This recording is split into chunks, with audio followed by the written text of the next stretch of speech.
Hidupku menggenapi firman-Mu, tanda mujizat sertai tiap langkahku. Kau bersamaku di dalamku, jadi bukti kebesaran-Mu.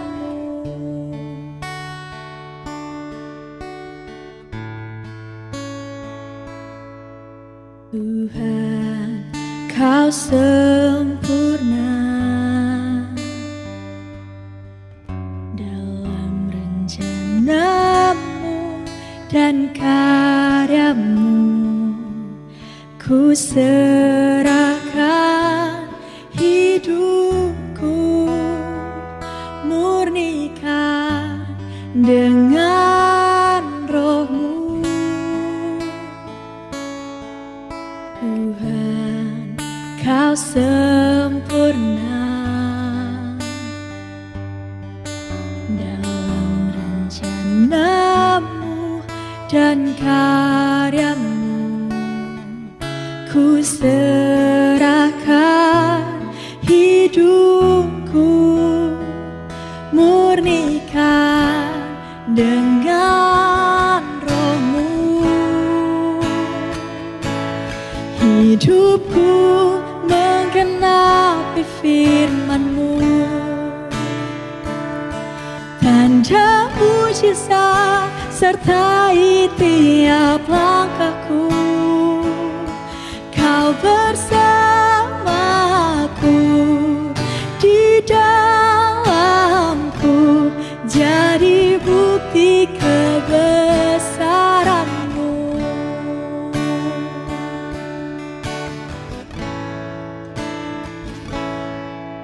Tuhan, Kau sempurna dalam rencana-Mu dan karya-Mu. Ku serahkan hidupku, murnikan dengan Roh-Mu.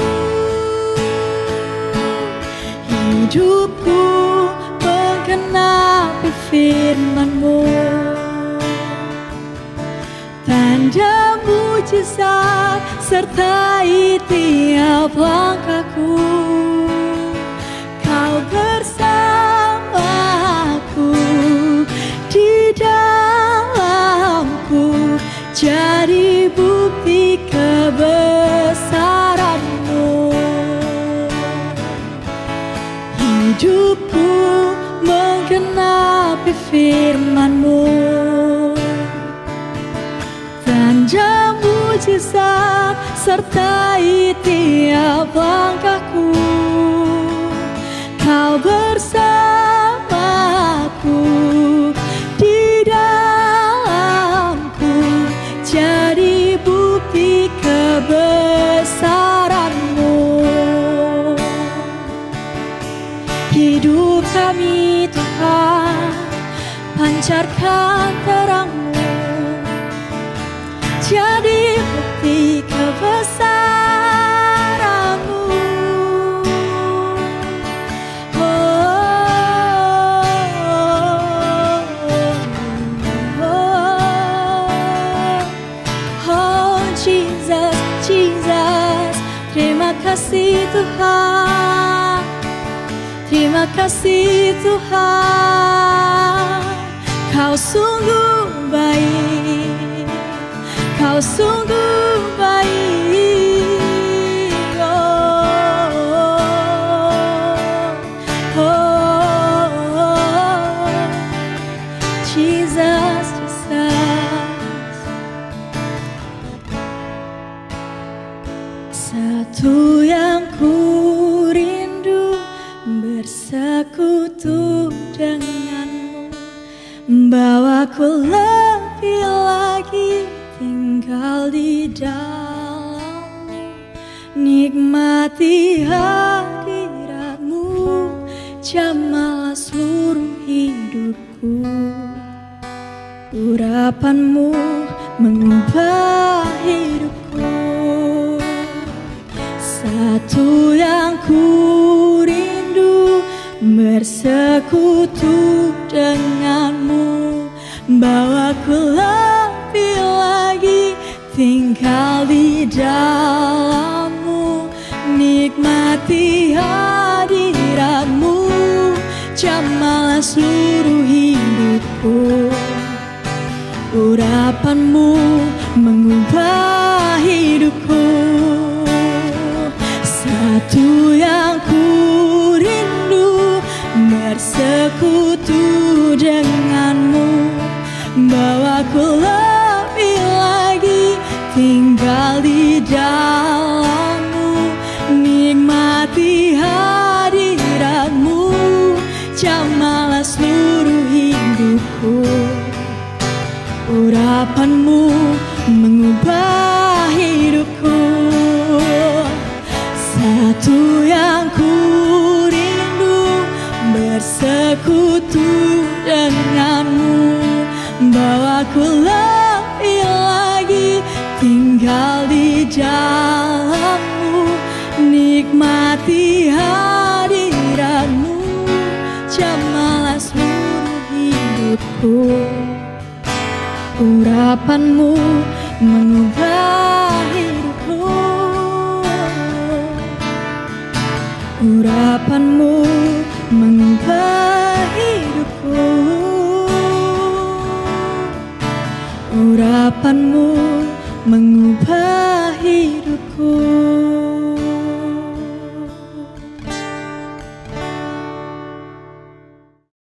Shalom warga kerajaan, sukacita dan damai sejahtera serta kebenaran daripada Tuhan pasti memimpin dan memenuhi setiap kita. Dan di bulan Oktober ini kita membahas tentang mendisiplinkan pikiran. Suatu tema yang sangat menarik untuk dibahas, bukan? Karena memang Alkitab bukan cuma mengajarkan kita berdisiplin dalam hal tubuh kita, tetapi Alkitab juga mengajarkan bagaimana kita mesti mendisiplinkan pikiran kita. Kenapa? Ada ungkapan berkata, you are what you think. Kamu akan jadi sama seperti yang kamu pikirkan. Ya, maka itu betapa pentingnya kita mendisiplinkan pikiran ini. Karena dengan mendisiplinkan pikiran akan menghasilkan satu kehidupan yang senantiasa menyelaraskan diri kita dengan kehendak Tuhan. Ketika kita berselaras dengan kehendak Tuhan, maka itu artinya kita ada dalam pemerintahan kerajaan Allah. Karena kebenaran tidak akan pernah bisa dipisahkan dengan kerajaan Allah. Di mana kita menghidupi kerajaan Allah, disitulah kita menghidupi kebenaran. Di mana kita menghidupi kebenaran, disitulah kita tinggal dalam kerajaan Allah. Mengapa begitu penting? Why so important? Mari kita lihat firman Tuhan yang mendasarinya dalam 2 Korintus pasal 10 ayat keempat dan ayat kelima. Karena senjata kami dalam perjuangan bukanlah senjata duniawi, melainkan senjata yang diperlengkapi dengan kuasa Allah yang sanggup untuk meruntuhkan benteng-benteng, termasuk benteng-benteng yang bergerak, yang bekerja di pikiran seseorang. Karena ketika pikiran seseorang dikuasai oleh si jahat, oleh pikiran duniawi, maka itu berimplikasi kepada respon atau tindakan seseorang. Ayat kelima dikatakan, kami mematahkan setiap siasat orang dan merubuhkan setiap kubu yang dibangun oleh keangkuhan manusia untuk menentang pengenalan akan Allah. Ini menarik sekali. Kami menawar segala pikiran dan menaklukkannya kepada Kristus. Betapa firman Tuhan mengajarkan bahwa kita tidak boleh membiarkan pikiran ini berfantasi, berimajinasi secara liar, tetapi harus didisiplinkan, ya, bahkan harus ditaklukkan di bawah Kristus. Kenapa begitu penting? Yang pertama, firman Tuhan mengajarkan bahwa justru di pikiran inilah peperangan atau medan pertempuran dosa yang paling sengit itu ada di pikiran setiap kita. Firman Tuhan mengatakan dalam Roma pasal 7 ayat 22 sampai 23. Sebab di dalam batinku aku suka akan hukum Allah. Pengennya sih di dalam hati ini melakukan kehendak Tuhan, melakukan firman Tuhan. Tapi apa yang terjadi ayat 23. Tetapi di dalam anggota-anggota tubuhku aku melihat hukum lain yang berjuang melawan hukum akal budiku. Dan membuat aku menjadi tawanan hukum dosa yang ada di dalam anggota-anggota tubuhku. Daging kita ini justru seringkali berlawanan dengan kehendak Tuhan yang ingin kita lakukan, dan itu muncul dari hati kita. Nurani kita menginginkan hal yang baik, ingin setia, taat kepada Tuhan, ingin mengasihi Tuhan, tapi seringkali daging menyeretnya untuk hidup dalam dosa. Dan ini terjadi pertempuran yang sengit. Di mana pusatnya? Di pikiran kita. Makanya penting sekali kita untuk bisa belajar mendisiplinkan diri. Kita perhatikan olahragawan-olahragawan yang bisa mencapai puncak prestasi dan mereka mendapatkan gelar juara. Tidak terjadi dalam satu malam, dan itu perlu berlatih, perlu berdisiplin. Soal makanan, soal istirahatnya, jam tidurnya, dan soal kegiatannya, semuanya harus didisiplin sehingga mencapai puncak prestasi menjadi juara. Sama, mari kita mendisiplin pikiran kita. Dan saya percaya bahwasanya ada kuasa di dalam darah anak domba Allah, ada kuasa di dalam firman Tuhan untuk mengalahkan iblis dan segala antek-anteknya. Tetapi bagian kita adalah melatih pikiran kita supaya tidak liar, tidak berkembang, dan memikirkan segala sesuatu yang kita inginkan, tapi mulai kita selaraskan. Kita arahkan pikiran kita untuk berselaras dengan firman Tuhan. Kenapa begitu penting? Yang kedua, untuk mendisiplin pikiran kita. Karena pikiran kita itu akan menguasai hidup kita. Nah, ini dia. Bermula dari pikiran. Ada ilmu psikologi yang namanya CBT, Cognitive Behavioral Therapy, terapi perilaku pikiran. Dalam ilmu psikologi diajarkan bahwa ketika indera kita menangkap sesuatu dan dimasukkan pertama ke pikiran, dari pikiran kemudian berproses kepada perasaan, dari perasaan kemudian berproses kepada respon atau tindakan kita. Nah, semuanya dimulai dari mana? Dari pikiran kita. Amsal 4 ayat 23 berkata, jagalah hatimu dengan segala kewaspadaan, karena dari situlah terpancar kehidupan. Nah, menarik sekali dalam terjemahan bahasa Inggris, bukan cuma jagalah hati, tapi juga jaga mengandung pengertian pikiranmu dengan segala kewaspadaan, karena dari situlah terpancar kehidupan.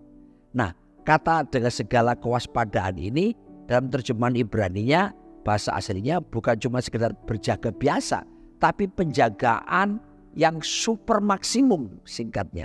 Nah, saya beberapa kali keluar masuk penjara, bukan berarti saya di penjara, tapi melakukan pelayanan penjara-penjara. Dan sekarang di Jakarta sering ke penjara Cipinang, lapas Cipinang. Itu orang-orang yang ditahan minimal 5 tahun ya di situ. Dan banyak yang pembunuh, perampok, pemerkosa, dan koruptor yang tinggi-tinggi hukumannya itu ada di Cipinang ya. Tapi juga saudaraku ada yang di Nusa Kambangan. Saya pernah melayani ke Nusa Kambangan, itu di sana saya menemukan bahwa ada yang disebut dengan super maksimum security. Penjagaannya super ketat. Siapa di situ? Saya tanya petugas. Oh, ternyata yang ada di sana adalah mereka-mereka teroris dan mereka yang berkaliber tinggi dalam dunia kejahatan. Harus dijaga lebih ketat. Tidak seperti maling ayam atau apa yang kurang ketat penjagaannya. Sebab itu Alkitab mengatakan kita mesti jaga pikiran kita super maksimum security, supaya jangan sampai mudah sekali terisi dengan pemikiran yang negatif. Jangan mudah sekali kita kena berita-berita hoax atau pengajaran-pengajaran yang tidak benar, lalu kita renungkan, pikirkan, izinkan menguasai pikiran kita. Tidak, kita harus jaga dengan penjagaan yang sifatnya super maksimum. Penjagaan sangat ketat. Jadi perlu dievaluasi ya, apa yang kita izinkan boleh masuk. Sebab Yesus berkata dalam Injil Matius pasal 5, kalau ada seorang laki-laki melihat seorang wanita, melihat saja belum berdosa, tapi begitu menginginkannya, maka dia sudah berzina dari dalam hatinya. Bayangkan, belum berbuat apa-apa, tetapi menurut Tuhan Yesus kalau sudah membayangkan, memikirkan hal-hal yang najis, itu sudah sama dengan berzina. Sebab itu penjagaan super maksimum sangat penting untuk dikerjakan. Alasan yang berikutnya, kenapa penting kita mendisiplin pikiran? Saudaraku dikasih Tuhan, karena di dalam pikiran kita itu sebetulnya Alkitab menjelaskan ada 2 jenis pikiran. Ada yang disebut pikiran di kepala dan pikiran yang di hati. Firman Tuhan itu dikatakan dalam Amsal 23 ayat 7a berkata, "For as he thinks in his heart, so is he." Apa yang dipikirkan oleh seseorang dari dalam hatinya, demikianlah ia. Saya ulangi ya, ada 2 jenis pikiran. Pikiran yang ada di kepala dan pikiran ada yang di hati. Dalam dunia ilmu pengetahuan kita kenal dengan istilah conscious mind, alam sadar, dan juga subconscious mind, alam bawah sadar. Nah, ini perlu dijaga. Bukan cuma yang alam sadarnya, sampai alam bawah sadar ini harus dijaga. Karena justru siapa kita itu tergantung dari apa yang kita pikirkan. Ketika kita memikirkan sesuatu, itu tersimpan di sini. Tapi kalau berulang-ulang kita pikirkan, repetition is powerful. Pengulangan itu sangat-sangat powerful. Itu akan terdownload dari pikiran di kepala ke pikiran yang ada di hati kita. Makanya Alkitab menjelaskan, firman Tuhan mengatakan supaya kita membaca dan merenungkan firman Tuhan itu siang dan malam. Supaya apa?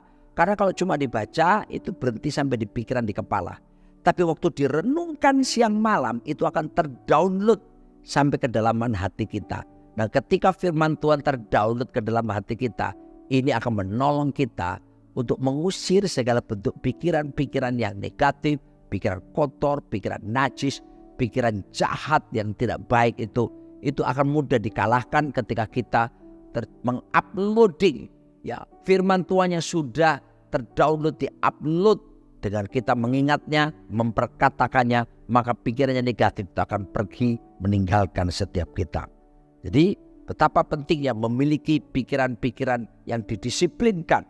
Alasan berikutnya adalah karena perubahan hidup seseorang tergantung pada perubahan pikirannya. Ya, kehidupan kita ini sangat ditentukan oleh pikiran kita. Kalau kita mengalami pembaharuan pikiran, maka itu akan berimplikasi kehidupan kita, tindakan kita pun akan mengalami pembaharuan. Dalam Roma 12 ayat kedua dikatakan, janganlah kamu menjadi serupa dengan dunia ini, tetapi berubahlah oleh pembaharuan budimu, sehingga kamu dapat membedakan manakah kehendak Allah, yang baik, apa yang baik, yang berkenan kepada Allah, dan yang sempurna. Nah, justru ketika kita mendisiplinkan pikiran, di sini dikatakan kita akan mengalami apa yang disebut dengan perubahan pola pikir. Kata berubah di sini dalam bahasa Yunani itu bukan cuma berubah secara pikiran, tapi juga mengandung pengertian renovasi pikiran. Apa yang dimasukkan renovasi? Renovasi selalu menyangkut beberapa hal. Yang pertama, kita dalam merenovasi, kita akan menggantikan segala sesuatu yang rusak.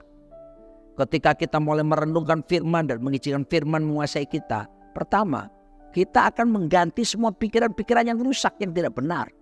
Yang kedua, justru renovasi itu akan apa? Membawa hal-hal baru yang lebih baik. Ya, kalau kita renovasi rumah kan, yang rusak-rusak kita gantikan, kita ganti yang baru yang lebih baik daripada yang sebelumnya. Ketika kebenaran firman memerintah dalam diri kita dan kita mendisiplinkan diri untuk taat, maka hal-hal baik akan menguasai pikiran kita.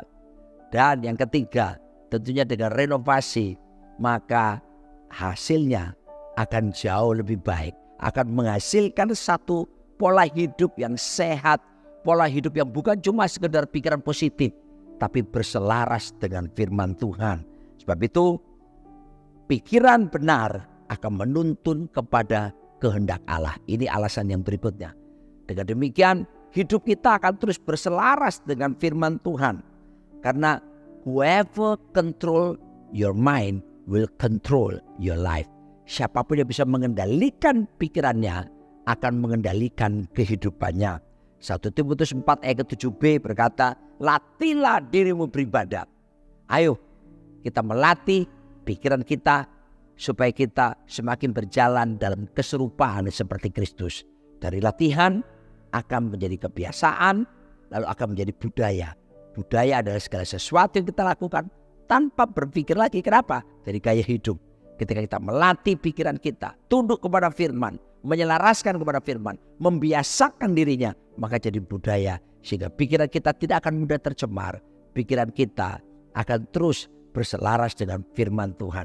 Belajar dari Tuhan Yesus, dia tidak pernah jatuh dalam dosa, dia tidak pernah gagal. Kenapa? Yohanes 4 ayat 34 berkata, makananku ialah melakukan kehendak Bapa yang mengutus aku dan menyelesaikan pekerjaannya. Yohanes 5 ayat 19, Yesus berkata, anak tidak bisa melakukan dari dirinya sendiri kecuali melihat Bapa. Artinya dia selalu menyelaraskan kehidupannya, menyelaraskan kehendaknya, pikirannya, perasaannya untuk didisiplin, tunduk kepada kehendak Bapa, dan hasilnya kemenangan luar biasa, kerajaan Allah dinyatakan. Mari saya mengajak setiap kita warga kerajaan, kita latih pikiran kita, disiplinkan. Dan supaya jadi terbiasa, maka jadi budaya. Sehingga demikian pikiran kita ini memikirkan perkara yang di atas. Filipi 4 ayat 8, kita mengalami semua yang benar, semua yang manis, semua yang suci, semua yang adil, semua yang disebut kebenaran, semua yang disebut sedap didengar, semua yang mulia, semua yang disebut kebajikan dan patut dipuji. Itu yang akan menjadi bahan pemikiran kita. Maka yang terjadi, damai sejahtera Allah yang melampaui segala akal akan memelihara hati dan pikiran kita. Selamat mendisiplin pikiran kita. Mari kita berdoa. Tuhan, ajar kami, beri kami kemampuan untuk mendisiplin pikiran. Karena bagian-Mu adalah memberikan pikiran yang sehat. Seperti firman-Mu berkata bahwasanya dalam 2 Timotius 1 ayat 7, bahwa Engkau memberikan kepada kami sound mind, pikiran yang sehat. Dan bagian kami adalah melatihnya. Beri kami semua kemampuan untuk melatih dan berdisiplin. Supaya dengan demikian pikiran kami, pikiran kekekalan, pikiran sesuai dengan firman Tuhan. Dalam berkat Allah Bapa, Putra, dan Roh Kudus. Amin.